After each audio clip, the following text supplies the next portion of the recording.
Bangladesh premier লিগে এখন পর্যন্ত ৮টি ম্যাচ অনুষ্ঠিত হয়েছে। আজ শুক্রবার দিনের প্রথম ম্যাচে মুখোমুখি হবে রংপুর রাইডার্স ও ঢাকা ডাইনামাইটস। মিরপুর শেরেবাংলা ক্রিকেট স্টেডিয়ামে বাংলাদেশ সময় ম্যাচটি শুরু হবে দুপুর ২টায়।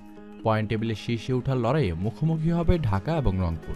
২ ম্যাচে ৪ পয়েন্ট নিয়ে শীর্ষে আছে ঢাকা এবং ৩ ম্যাচে ৪ পয়েন্ট নিয়ে দ্বিতীয় স্থানে আছে রংপুর রাইডার্স। আজকের ম্যাচে যে জিতবে সেই দলই পয়েন্ট টেবিলে শীর্ষে রাজত্ব করবে। তবে মাঠে নামার আগে মাশরাফিকে কঠিন এক বার্তা দিয়েছেন ঢাকা ডাইনামাইটসের অধিনায়ক সাকিব আল হাসান। নিজের অফিসিয়াল ফেসবুক পেজে সাকিব লিখেছেন, রংপুর রাইডার্সের দিকে কঠিন চ্যালেঞ্জ ছুড়ে দেওয়ার জন্য তৈরি ঢাকা ডাইনামাইটস।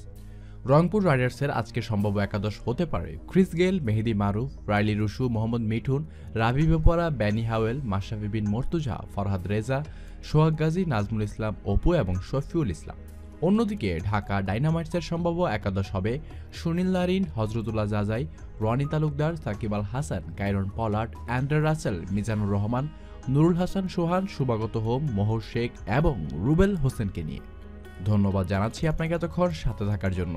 পরবর্তী খেলার আপডেট পাওয়ার জন্য আমাদের চ্যানেলটি সাথে থাকুন, সাবস্ক্রাইব করুন এবং পাশে থাকা বেল বাটনটিতে প্রেস করুন।